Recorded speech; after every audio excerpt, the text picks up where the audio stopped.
'Tis the month of Halloween. 'Tis the month of Halloween, the king of holidays. While lesser days dedicate themselves to romance, religion, or not being oppressed by the English, Halloween is a day that focuses on what's really important. Murder! Yes, Halloween is a day that's always been my favorite time of year, and I wanted to share a little spookiness with you all. So, for our first ever Halloween special, it's a double dip trick-or-treat of 2 free spooky Otome-Nia, which are sure to make your heart flutter on this night of All Hallows Eve. Ooh. Look, just start the damn intro already.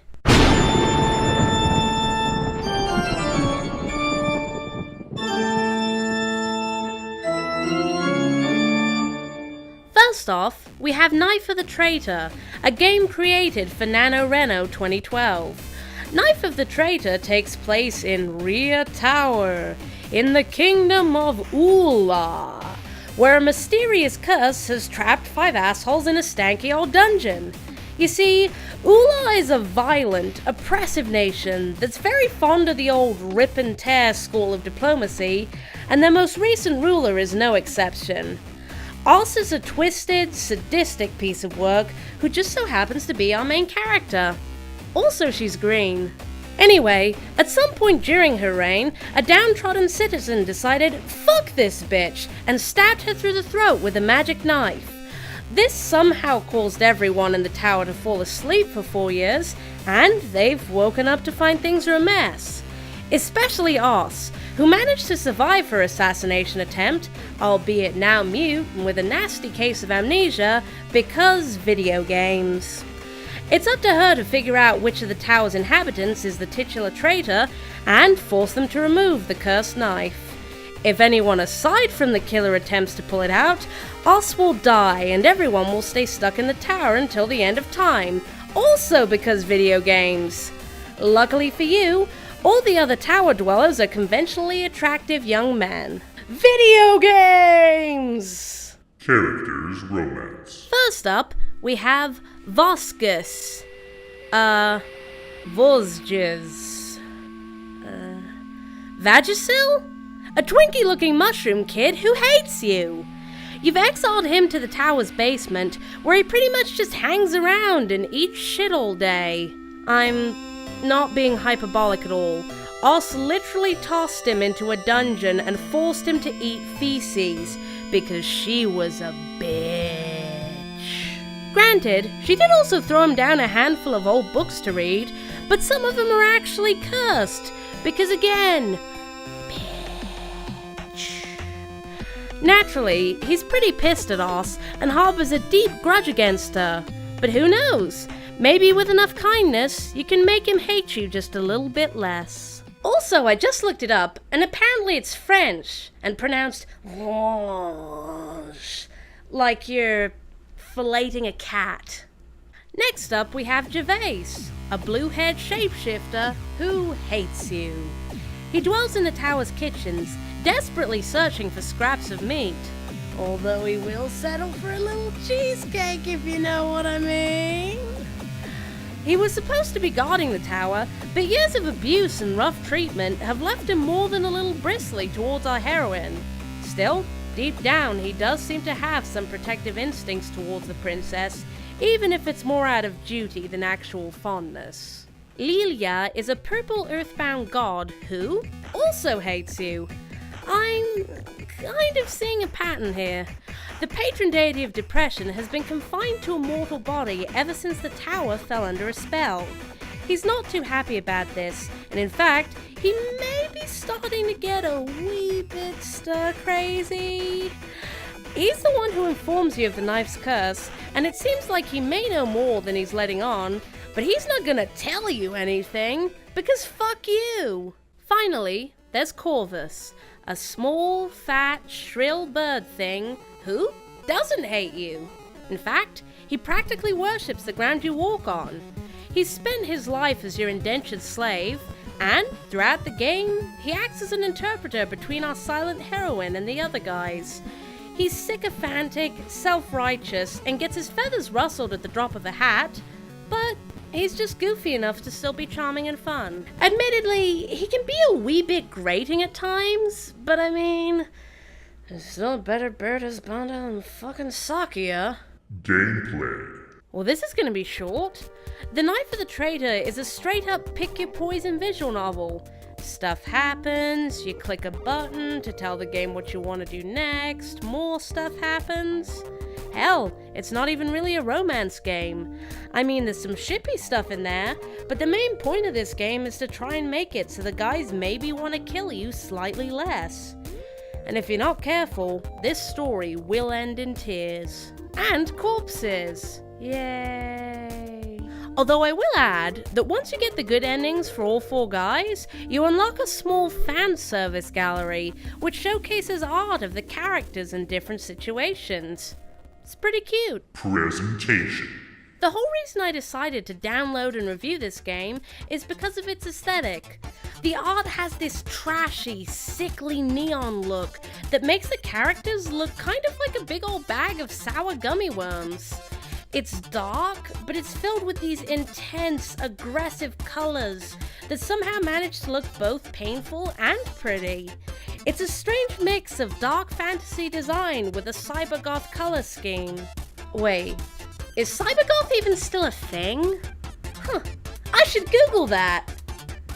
Anyway, this game looks weird, especially when compared to the airy pastel shoujo look a lot of Otome games embody. It looks so out of place, and I love that. I've played countless visual novels, and seeing something that looks this different made me grin like an idiot. And speaking of different, let's talk about the soundtrack. While most indie otoge use royalty-free, upbeat, gamey music, Knife of the Traitor uses chiptunes. And not just any chiptunes, I'm talking gritty, bass-heavy, distorted, almost Mega Drive-esque music. It's all like... And guess what? I love that too! I swear, it's like the people behind this game looked at the majority of freeware otoge and said, okay, you guys like anime high school slice of life stuff? Too bad! This game's about neon dead chicks and music that sounds like robot diarrhea. Put that in your pocket and smoke it! Final thoughts. This game is weird, guys. Aside from all the stuff I've talked about, there's also the writing, which is just so all over the place that I don't know what to say about it. Characters go from cussing like sailors to saying, I don't give a poop, with one-liners being thrown around like confetti.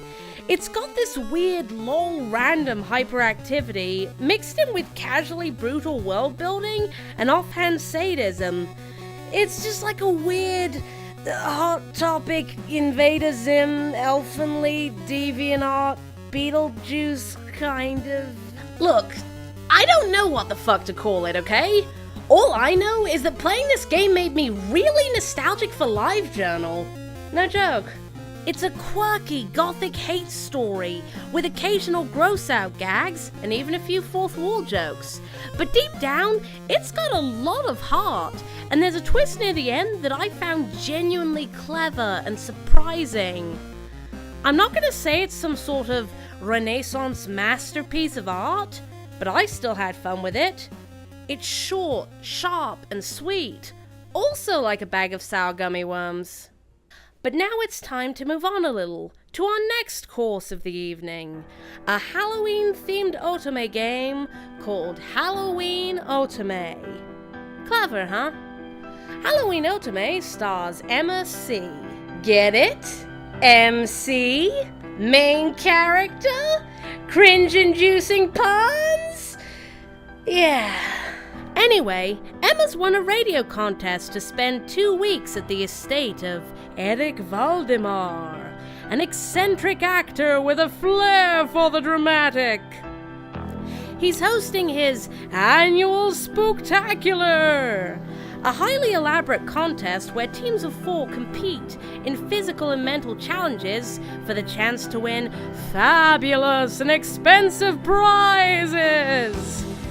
Naturally, Emma's teammates are handsome men, and although they're not the most socially competent of guys, Emma must learn to work alongside him and outsmart Eric's devious traps and tricks, and maybe even find a little romance along the way.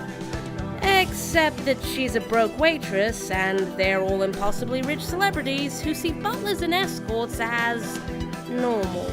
And then sometimes, in between the challenges, you have a day off to go to town, and then... Why the fuck doesn't anyone ever recognize each other? For fuck's sakes, these costumes cover nothing! It should be obvious when you see them in plain clothes who the fuck you're talking to, but everyone's still like, oh, hello, stranger, would you like to go eat Denny's? Fuck! Characters Romance. First up is Mr. Wolf, an up-and-coming pop singer with devastating social anxiety. He's the shy, quiet, sensitive type, to the point where it's actually kind of fun to mess with him. Just like, hey look, it's a bra. That's where tits live. Thankfully, though, he's trying to combat his chronic shyness, and as the game progresses, you do see him toughen up a little bit. At least in his good ending, anyway. Quick aside, I like how in this game, the failed routes don't come down to your particular dude disliking you. They come down to him just being too much of a dipstick to actually confess. It's novel. Anyway, Mr. Wolf is the group's mediator, the one who tries to keep everyone from tearing at each other's throats, ironically enough. Also, his fursuit emotes. That's freaking adorable. And the writers do take the time to explain it. Nice. Next on the list is this guy, who calls himself the Count. One corny pop culture reference. Sesame Street jokes aside, the Count is our token flirty playboy dude. He's a smooth-talking, flamboyant showman whose sharp wit and stunning good looks seduce men and women alike. Hell, I'm seduced. Dude's my favorite character, and the one I went for first. Although as a quick heads up, I'd recommend saving his route for last. For story reasons. He's kind of a dork underneath it all, and despite how cliche that might sound, I fell hard for this guy. Heck, he's so freaking likable that the only conflict in his route is that, at one point, Emma just kind of flips a tit out of nowhere. Just like, I hate you so much. Wait, what? Why? Because. But yeah, the Count's alright in my books. As for our next guy, oh boy. Mr. Bandages is a wanker. No, seriously, he's a grade A dickbag who spends every scene talking down to both you and the other 2 guys. He's a tsundere with no dere, and if you take the dere out of tsundere, you get a dank asshole. Oh, but you don't understand, I'm just so bad with social interaction. You fucking numpty. Wait, no, don't go. By numpty, I meant that I love you. Yeah, go suck a fat one. Bandages is the anti-fun douchecock of the group, and while I'd like to pretend I hated him all the time, I actually found him pretty fun during the comic relief scenes, mainly because it's just him being a dense fluffhead while everyone else tries to figure out a way to work around his histrionic bullshit. Hey man, we got you some soup for your cold. I don't want any. Why? Because you're dumb and you smell. Seriously, though. Although it's fun to see him get hit with snowballs. Oh, and then there's the Ice Queen, who I really hoped had some kind of secret sapphic scenario type of dealie. But nah, she's just kind of there, and while she does play a slightly more prominent role in the independent route, there's not too much to say about her. Except that, oh my god, she is so pretty! Why can't you be gay in this game? And every game! And as for the main character herself, Emma is spunky, opinionated, obsessed with food, and even kinda perverted at times.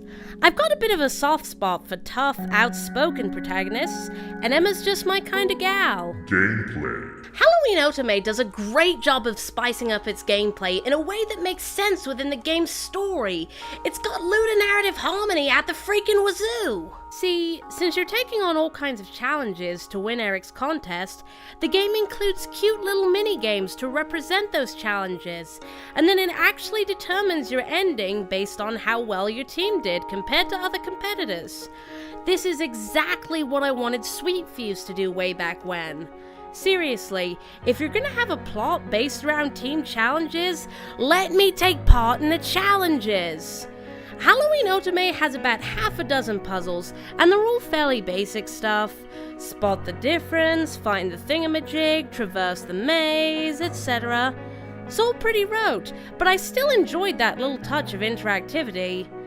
Well, aside from the first puzzle.